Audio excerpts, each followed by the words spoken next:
Shalom Bapak Ibu Saudara. Bagaimana kabarnya hari ini? Luar biasa. Yang merasakan kebaikan Tuhan, sekali lagi kita berikan tepuk tangan yang dahsyat buat Tuhan kita. Haleluya. Kita sudah tiba di minggu pertama bulan Februari. Tidak kerasa saudara ya, sudah 2 bulan menginjak bulan yang kedua.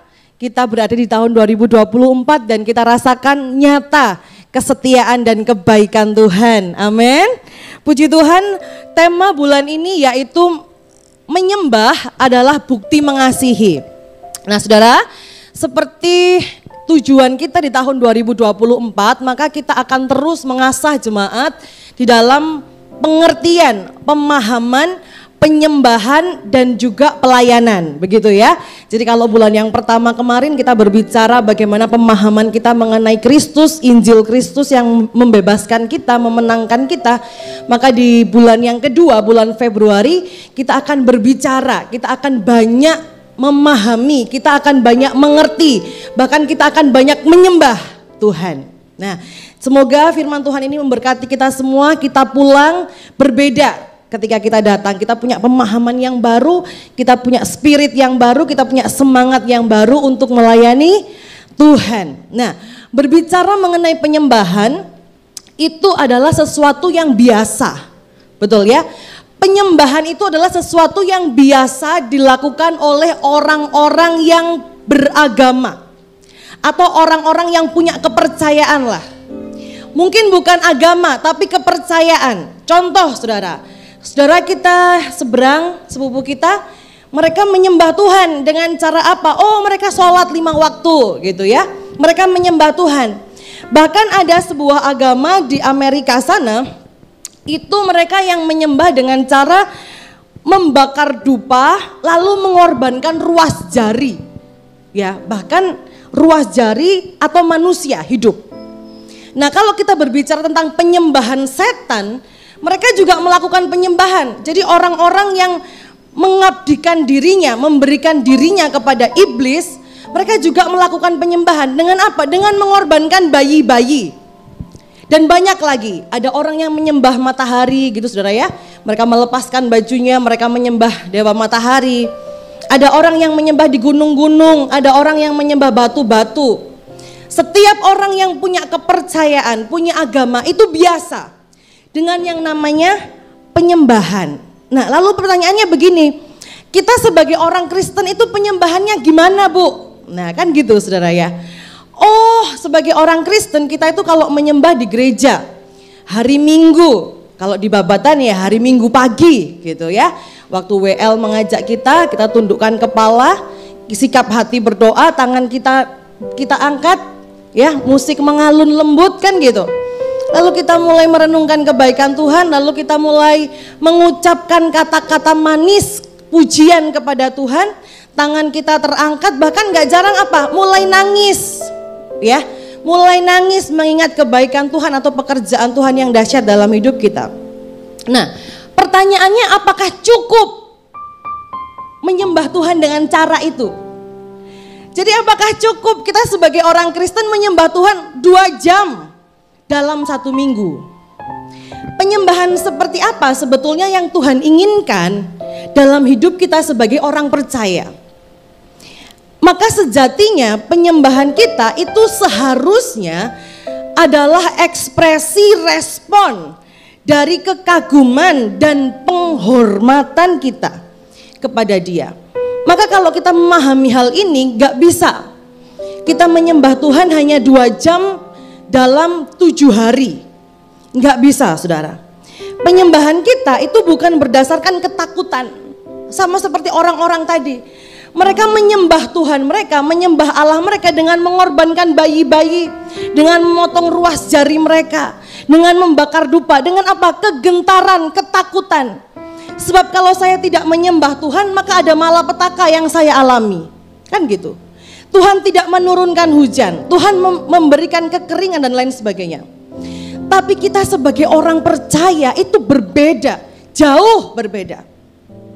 Ketika kita menyembah Tuhan, kita datang bukan dengan ketakutan, bukan takut nggak bisa makan, bukan takut nggak bisa sukses, bukan takut masa depan gelap, enggak saudara. Tapi kita datang dengan kecintaan akan Tuhan, ucapan syukur yang meluap-luap sebab Dia sudah mengerjakan sesuatu yang besar dan akan melanjutkan kesetiaannya itu.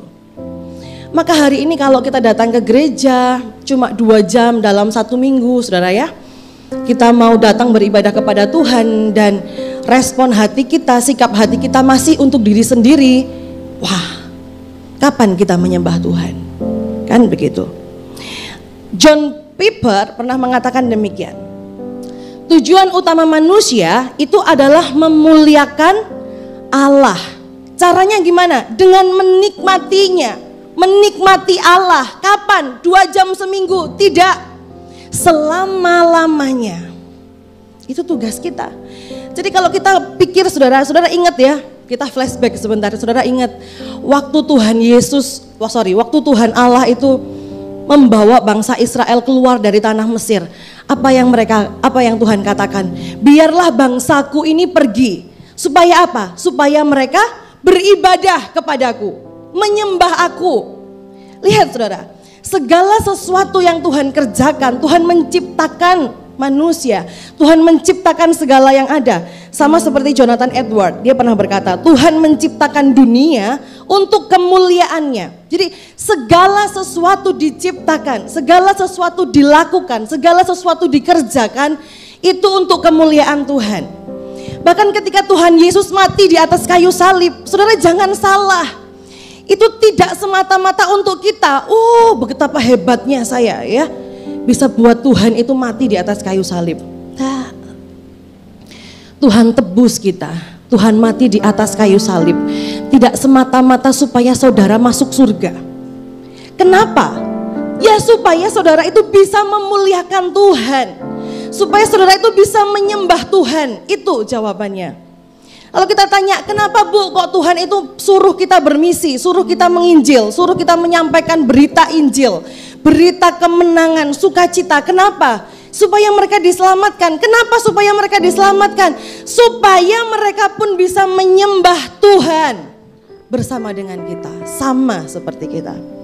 Saudara lihat ya, bahkan kalau kita katakan kita sekarang dimenangkan oleh Tuhan, ada orang-orang yang dikutuk oleh Tuhan karena kebebalan hati mereka, tidak mau menerima Tuhan. Itu pun Tuhan izinkan untuk kemuliaan Tuhan. Jadi segala sesuatu yang Tuhan kerjakan itu adalah untuk penyembahan akan Dia, kemuliaan akan Dia. Maka hari ini di tahun 2024, siapa yang Tuhan cari? Orang-orang yang mau menyembah Dia. Siapa yang Tuhan cari? Orang-orang yang benar, yang menyembah Dia dengan benar, saudara. Roma 11 ayat 36 dikatakan demikian. Sebab segala sesuatu berasal dari Dia, melalui Dia, dan kepada Dia. Bagi Dialah kemuliaan selama-lamanya. Amin. Maka bagaimana seharusnya kita menyembah? Nah, ini yang hari ini kita akan belajar, kita renungkan bersama. Kita buka Alkitab kita, saudara, Yohanes pasal yang keempat. Kita baca ayat 20 sampai ayat 26. Ini ayat yang sangat familiar. Mungkin saudara sudah hafal kisah ini ya. Yohanes pasal yang keempat ayat 20 sampai ayat 26. Kita baca bergantian, saya 20, saudara 21 hingga ayat 26 kita baca bersama-sama. Ayat yang ke-20. Nenek moyang kami menyembah di atas gunung ini. Ini kata seorang Samaria, seorang perempuan Samaria kepada Tuhan Yesus. Tetapi kamu katakan bahwa Yerusalemlah tempat orang menyembah. 21, saudara sekalian, 1, 2, 3.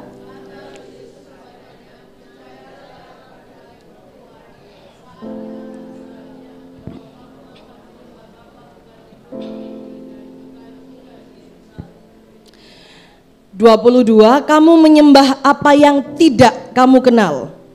Kami menyembah apa yang kami kenal.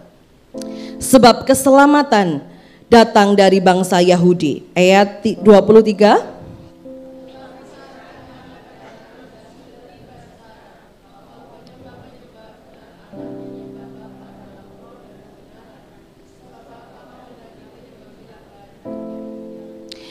Allah itu roh, dan barang siapa menyembah dia harus menyembahnya dalam roh dan kebenaran. 25, 3, 2, 1.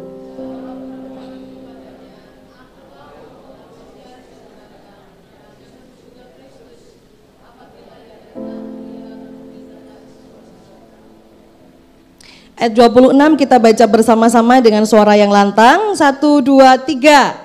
Kata Yesus kepadanya, "Akulah dia yang sedang berkata-kata dengan engkau." Nah saudara, ini adalah kisah mengenai Tuhan Yesus yang bercakap-cakap dengan perempuan Samaria. Saudara ingat kisah ini ya. Jadi kalau saudara baca mulai ayat yang pertama, apa yang terjadi?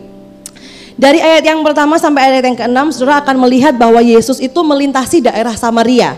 Dikatakan dalam firman Tuhan dia harus melewati daerah Samaria. Dan dia berhenti di sana, di sebuah sumur yang ada seorang wanita datang untuk mengambil air. Saudara ingat ya. Jadi Yesus meminta air, ayat 7 sampai dengan ayat yang ke-9. Di sana terjadilah percakapan. Yang pertama percakapan mengenai air hidup. Tuhan ngomong, "Berikanlah aku air, berikanlah aku minum. Dan nanti aku akan kasih kamu air yang tidak bikin kamu haus lagi." Firman Tuhan berkata demikian. Lalu mereka ngomong-ngomong, mereka bercakap-cakap, sampailah Yesus tanya, "Bawa suamimu ke sini," dan lain sebagainya. Saudara ingat ya kisah itu ya. Tiba di ayat 16 sampai ayat 26, mereka beralih, sebetulnya tidak beralih, tapi seakan-akan topik pembicaraan mereka itu berubah. Dari yang sebelumnya membicarakan tentang air, lalu mereka berbicara tentang penyembahan. Tadi ayat yang kita baca. Maka Tuhan katakan apa kepada orang Samaria itu ketika dia berbicara? "Nenek moyang kami menyembah di atas gunung ini." Katanya dia kepada Yesus.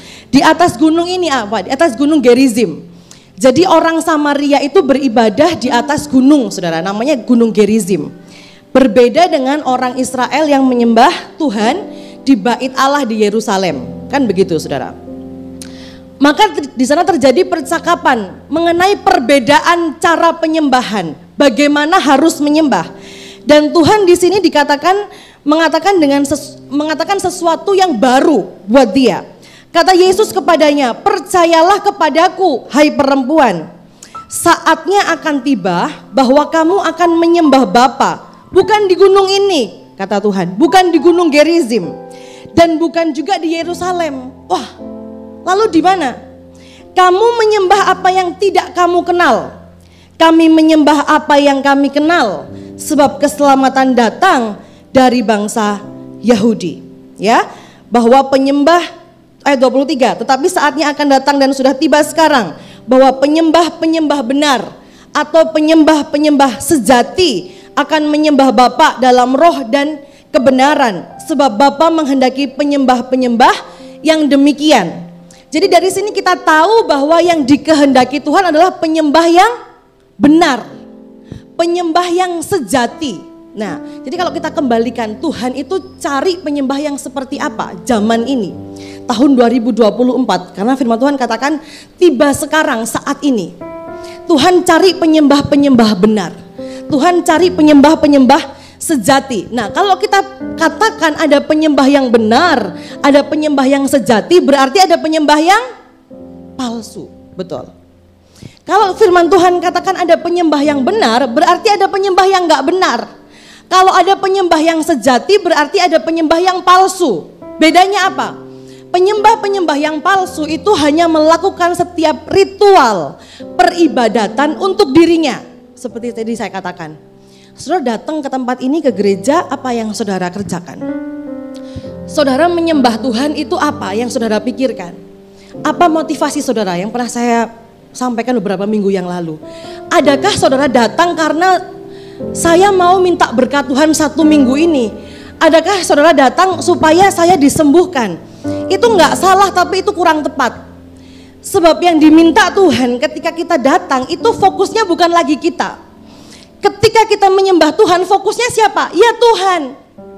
Ketika kita datang, adakah kita mengingat kebaikannya, mempermuliakan Dia? Atau adakah kita berdoa cuma minta? Buat siapa? Aku. Saudara. Maka nanti di lain kesempatan kita akan belajar mengenai doa. Ada 5 prinsip dalam doa. Yang sekarang kita kerjakan cuma satu. Betul ya, cuma minta. Padahal ada 4 prinsip yang lain. Nanti di lain kesempatan kita akan belajar tentang hal ini. Maka penyembahan kita fokusnya bukan diri kita.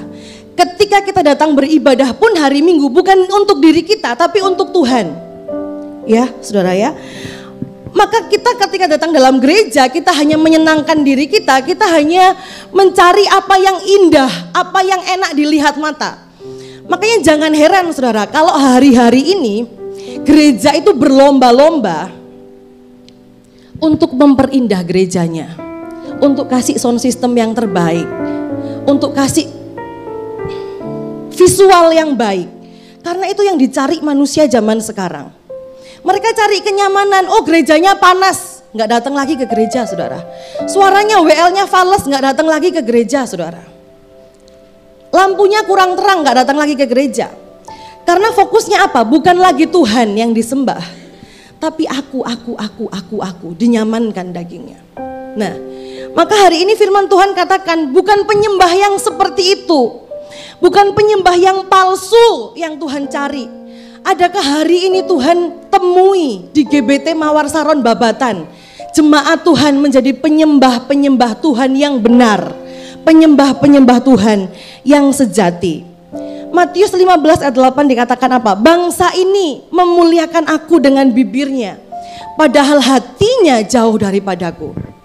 Saya harap tidak ada perkataan ini muncul bagi setiap kita. Jemaat ini memuliakan aku dengan bibirnya padahal hatinya jauh daripadaku. Enggak. Hari ini kita datang karena hati kita melekat kepada Dia. Karena hati kita mencari Dia, rindu menyembah Dia, Allah yang hebat. Bagaimana caranya kita menjadi penyembah yang benar atau penyembah yang sejati? Jangan sampai kita menjadi penyembah yang palsu. Ya, saudara ya. Ada 2 hal, silakan dicatat, dibawa pulang, kita akan sangat cepat. Bagaimana menjadi penyembah yang benar atau penyembah yang sejati? Yang pertama, mari kita menyembah Tuhan yang benar dan Tuhan yang kita kenal. Menarik saudara ya. Mari kita menyembah Tuhan, Tuhan yang mana? Tuhan yang benar dan Tuhan yang kita kenal. Ayat 22. Kamu menyembah apa yang tidak kamu kenal, kata Yesus. Kami menyembah apa yang kami kenal, sebab keselamatan datang dari bangsa Yahudi. Jadi kita nggak cukup tahu, tapi kita butuh kenal siapa yang kita sembah. Nggak cukup kenal, tapi kita memahami mengapa kita menyembah Dia. Saudara, kata menyembah di dalam pasal yang kita baca itu menggunakan kata proskuneo, ya boleh ditulis bahasa Yunani. Proskuneo. Proskuneo itu artinya apa, Bu? Proskuneo itu yang pertama yaitu mengekspresikan dalam sikap atau gerakan tubuh seseorang yang sepenuhnya bergantung. Jadi arti penyembahan yang pertama yaitu kebergantungan kita kepada Tuhan. Yang kedua, ketundukan, mengekspresikan dalam sikap atau gerakan tubuh seseorang yang sepenuhnya tunduk pada otoritas tinggi. Jadi apa yang dikerjakan oleh otoritas yang tinggi itu, Tuhan itu, apapun keputusannya itu kita tunduk. Itu artinya penyembahan. Yang ketiga yaitu jatuh dan beribadah. Ya. Yang keempat melakukan penghormatan. Jadi nggak bisa kita menyembah Tuhan tanpa menghormati Dia. Itu nggak bisa. Yang kelima itu bersujud di depan dan menyambut dengan hormat. Jadi secara singkat, proskuneo adalah pandangan yang tinggi. Jadi kita menempatkan Allah itu di dalam posisi yang benar. Posisi yang tinggi terhadap Tuhan dan pandangan yang rendah terhadap diri kita sendiri. Tunduk, jadi ibadah yang sejati itu memandang Tuhan dalam kesempurnaannya dan manusia dalam ketidaksempurnaannya. Itu artinya menyembah. Jadi menempatkan Tuhan pada posisi yang benar. Tuhan di atas dan kita di bawah. Makanya proskuneo itu ada artinya bersujud, tunduk, dlosor itu loh saudara. Bahasa Jermannya saudara ya, dlosor. Jadi kita betul-betul tunduk di bawah kaki Tuhan, menyembah Tuhan, mengakui kedaulatannya, mengakui kesempurnaannya dan melihat ketidaksempurnaan kita. Makanya nggak bisa kalau kita tidak mengenal siapa yang kita sembah. Maka dari itu yang pertama, kalau kita mau menjadi penyembah yang benar, kita harus kenal siapa yang kita sembah. Allah yang benar itu, Allah yang sempurna itu. Dan kita mengenal diri kita yang tidak sempurna ini, yang jauh daripada kesempurnaan. Mazmur 100 ayat 2-4. Beribadahlah kepada Tuhan dengan sukacita, datanglah ke hadapannya dengan sorak-sorai. Ketahuilah bahwa Tuhanlah Allah. Siapa Allah yang benar?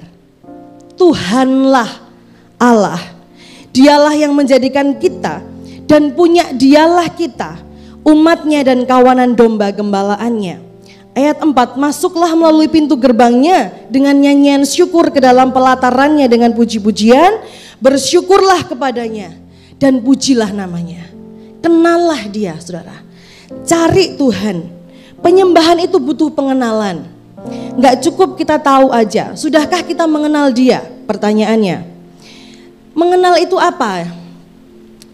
Secara sederhana, mengenal itu artinya punya pengalaman pribadi.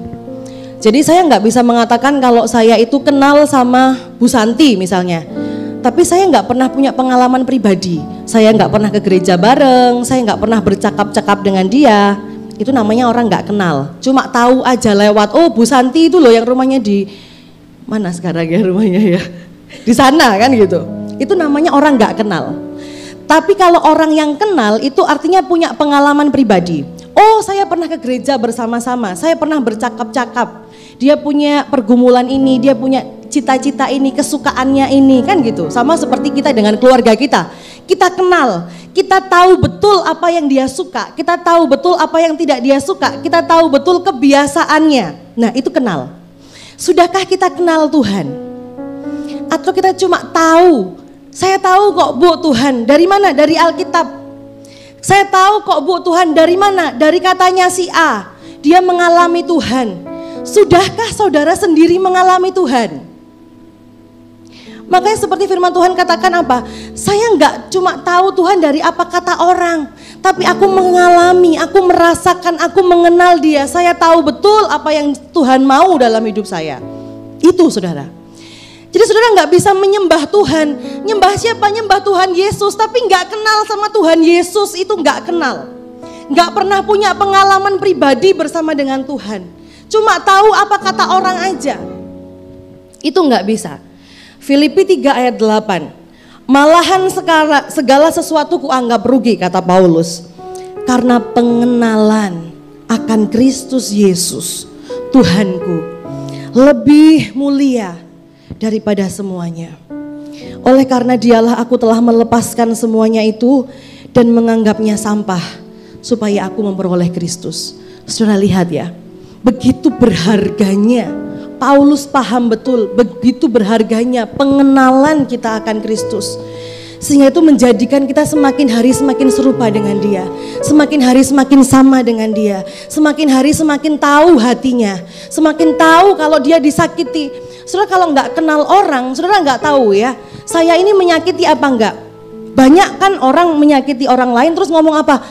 Perasaan aku nggak ngapa-ngapain, ya kan? Nggak tahu kenapa kok dia sakit hati, nggak tahu kok kenapa dia tersinggung. Kenapa? Nggak kenal. Coba kalau dengan istri, dengan suami kita, betul saudara ya? Suami kita diem aja, kita sudah tahu, oh tadi ya kayaknya aku salah ngomong. Atau istri kita mulai masak dengan dibanting-banting gitu saudara ya. Suaminya sudah tahu, oh tadi kayaknya aku salah juga ngomong. Atau saya melakukan kesalahan. Tahu. Karena kenal. Nah saudara tahu nggak Tuhan? Kenal nggak Tuhan dalam hidup kita? Allah adalah pusat penyembahan kita. Bukan kita pusat dari segala penyembahan ritual keagamaan. Bukan kita, tapi Tuhan.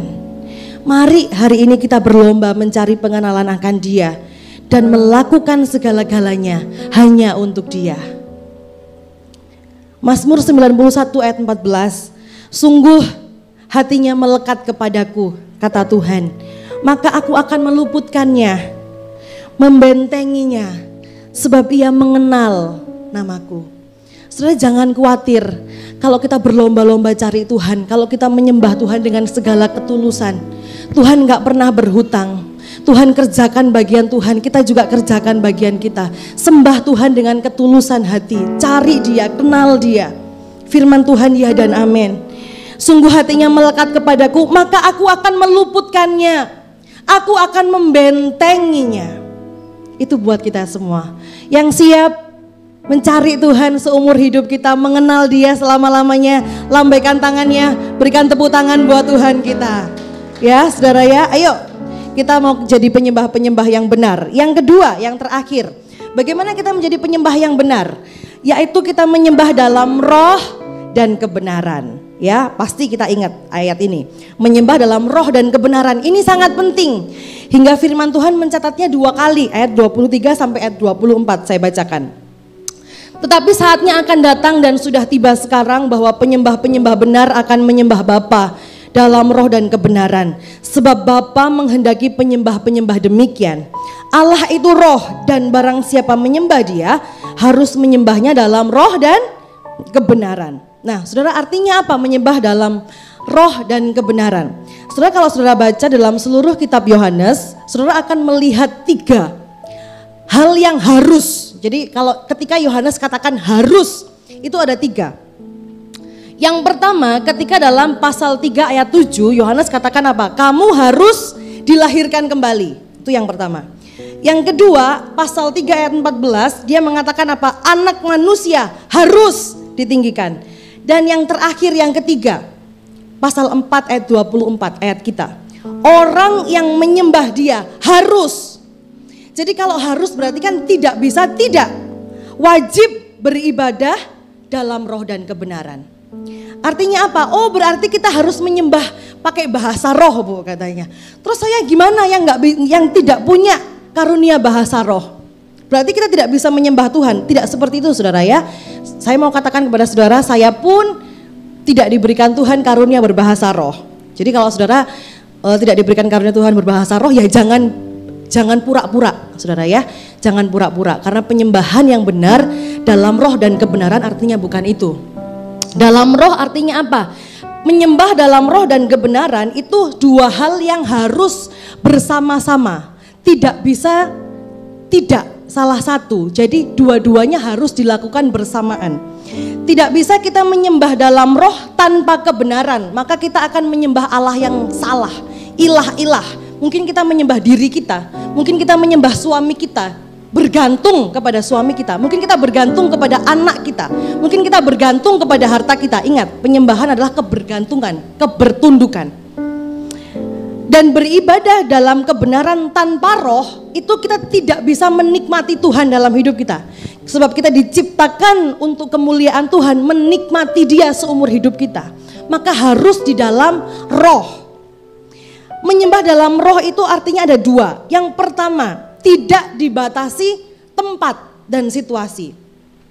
Penyembahan kita adalah penyembahan dalam roh. Makanya firman Tuhan katakan apa? Nanti ada waktunya kamu gak lagi menyembah di gunung ini. Bicara tentang apa? Tempat. Gerizim, tidak lagi di sini. Tidak juga di Yerusalem, tempat, tidak lagi di situ. Orang Kristen di gereja, tidak lagi di situ, saudara. Sebab firman Tuhan katakan penyembahan kita tidak dibatasi lagi oleh lokasi dan tempat. Maka kita nggak bisa hanya menyembah Tuhan 2 jam dalam 1 minggu. Cuma di gereja menyembah Tuhan, nggak bisa, saudara. Penyembahan kita harus dilakukan setiap saat, setiap waktu, dimanapun kita berada. Kita menyembah Dia di rumah, kita menyembah Dia di jalan, kita menyembah Dia di mana? Dalam rumah tangga kita, dalam pekerjaan kita, semuanya itu adalah penyembahan. Segala hal yang kita kerjakan itu adalah penyembahan kita di hadapan Tuhan. Artinya dalam roh dan kebenaran. Saudara tahu Tuhan kita adalah Tuhan yang omnipresence. Tuhan yang datang dimanapun. Tuhan yang ada di segala tempat. Saudara berbuat dosa, Tuhan ada di situ loh. Maka dari itu penyembahan kita tidak hanya di gereja cuma 2 jam. Tapi setiap saat, setiap waktu, setiap detik, setiap hari, dimanapun tempat kita, itu adalah penyembahan kita. Kita nggak bisa menyembah Tuhan waktu suka, waktu hati kita bersuka cita, waktu bergembira kita menyembah Tuhan dengan kusyuk, puji Tuhan, haleluya, Tuhan begitu baik, luar biasa. Tapi kita melupakan Dia waktu duka, Waktu kita bersedih, waktu kita punya masalah, Tuhan gak setia, gak butuh Tuhan lagi. Tidak bisa seperti itu. Tuhan adalah roh, kita menyembah Dia dengan roh, dalam suka, dalam duka, dalam kemenangan, dalam kepahitan, dalam masalah. Tuhan minta kita harus menyembah Dia dalam roh dan kebenaran. Kita menyembah Dia melalui apa? Melalui mulut kita. Gak cukup melalui pikiran kita, perasaan kita, kehendak kita, apa yang kita kerjakan itu, saudara. Jadi gak bisa saudara hari Minggu saudara angkat tangan haleluya, tapi Senin sampai Sabtu halelupa. Gak bisa saudara. Ya, hari Minggu saudara angkat tangan, Tuhan aku cinta Engkau, aku menyembah Engkau. Hari Senin sampai hari Minggu saudara mabuk-mabukan, saudara ngerokok, saudara main tangan kepada anak, istri, suami, saudara melakukan pekerjaan dengan tidak baik, saudara sikut sana sikut sini, pikiran saudara khawatir, saudara meragukan rencana-rencana Tuhan, saudara takut, nggak bisa. Sebab penyembahan kita bukan cuma di gereja, bukan cuma hari Minggu, tapi setiap hari dimanapun kita berada, itulah penyembahan kita. 1 Korintus 10 ayat 31. Maka apakah kamu makan atau minum atau apapun yang kamu lakukan, lakukanlah semuanya itu untuk kemuliaan Allah. Semuanya apa yang saudara kerjakan, lakukan itu sebagai penyembahan kita kepada Dia. Kolose 3:23, apapun juga yang kamu perbuat, perbuatlah dengan segenap hatimu seperti untuk Tuhan dan bukan untuk manusia. Saudara melayani, lakukan itu untuk Tuhan, bukan supaya dilihat baik oleh manusia, supaya bukan untuk saudara mendapatkan apa yang saudara harusnya terima, tidak. Tapi lakukan semuanya itu sebagai penyembahan kepada Dia. Menyembah dalam roh, bukan penyembahan lahiriah. Yang kedua, jadi yang pertama tidak dibatasi tempat, yang kedua bukan penyembahan lahiriah. Jadi bukan penyembahan yang kelihatan mata, duduk di tempat ini angkat tangan, tidak. Tapi penyembahan yang meluap dari hati kita, respon hati kita akan kekaguman akan Dia. Itu yang Tuhan lihat saudara. Penyembahan dalam kebenaran apa? Menyembah sesuai standar kebenaran Kristus dan firman-Nya. Saudara mungkin baik, saudara mungkin saleh, tapi jangan lupa firman Tuhan katakan orang yang saleh pun seperti kain kotor. Saudara mungkin gak pernah melanggar aturan yang berat dalam bernegara, dalam bersosialisasi. Tapi gak cukup. Kalau Tuhan minta kita sebagai penyembah yang benar dalam roh dan kebenaran, Tuhan itu minta kita sempurna. Tuhan itu minta kita kudus. Saudara ingat ya, ketika Yesus hidup di dunia ini, Tuhan Yesus menunjukkan kepada kita bagaimana cara hidup yang kudus, bagaimana cara hidup yang mulia, bagaimana cara hidup yang sempurna, bagaimana mengampuni dengan segenap hati, mengasihi tanpa syarat. Itu yang Tuhan mau. Gak cukup jadi orang baik, gak cukup jadi orang bermoral, gak cukup rajin ke gereja, gak cukup memberikan persembahan, gak cukup saudara.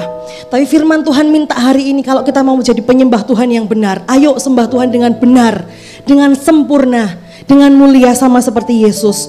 William Temple pernah mengatakan demikian, menyembah itu adalah mengaktifkan kesadaran akan kekudusan Allah, sadar akan Allah yang kudus, memberi makan pikiran kita. Lihat saudara ya, bukan apa yang cuma kelihatan, tapi yang gak kelihatan dikasih makan.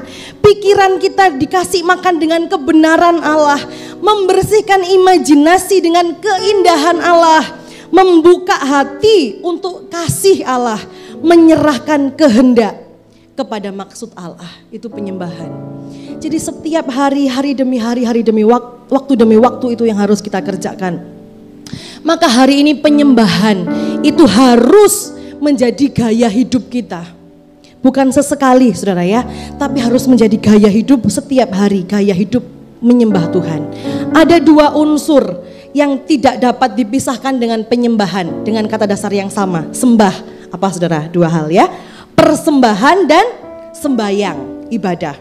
Jadi kalau kita bicara tentang menyembah Tuhan itu tidak bisa lepas dari dua hal ini, yaitu persembahan dan sembayang. Persembahan tidak hanya bicara tentang uang, tapi firman Tuhan katakan Roma 12 ayat 1, karena itu saudara-saudara demi kemurahan Allah aku menasihatkan kamu, persembahkanlah dirimu sebagai persembahan hidup yang kudus, yang berkenan kepada Allah. Itu adalah ibadahmu yang sejati. Jadi dua hal ini harus ada. persembahan dan sembayang dan ibadah. Makanya kita nggak bisa sembayang cuma di gereja dan nggak bisa mempersembahkan hanya dari yang kelihatan, dari sebagian aja. Oh, nggak apa-apa Bu, saya memberi kok, saya mempersembahkan kok, saya beribadah kok. Kapan? Waktu minggu di gereja, saya memberi kok apa? Uang aja. Saya kasih uang aja, saya nggak punya waktu buat Tuhan. Nggak bisa saudara. Atau kita ngomong saya punya waktu buat Tuhan Bu, tapi cuma ya hari Rebo aja waktu kaum wanita gitu ya. Cuma waktunya itu aja, nggak bisa saudara. Atau kita katakan apa, saya mau kasih waktu saya sedikit, saya mau kasih uang saya sedikit, tapi saya nggak bisa kasih keluarga saya untuk melayani Tuhan. Tapi saya nggak bisa kasih hobi saya. Kalau ini wajib, saya harus mancing, harus misalnya saudara. Ada yang suka mancing saudara? Mancing harus. Atau main kalau Konatan ini sukanya main badminton ya.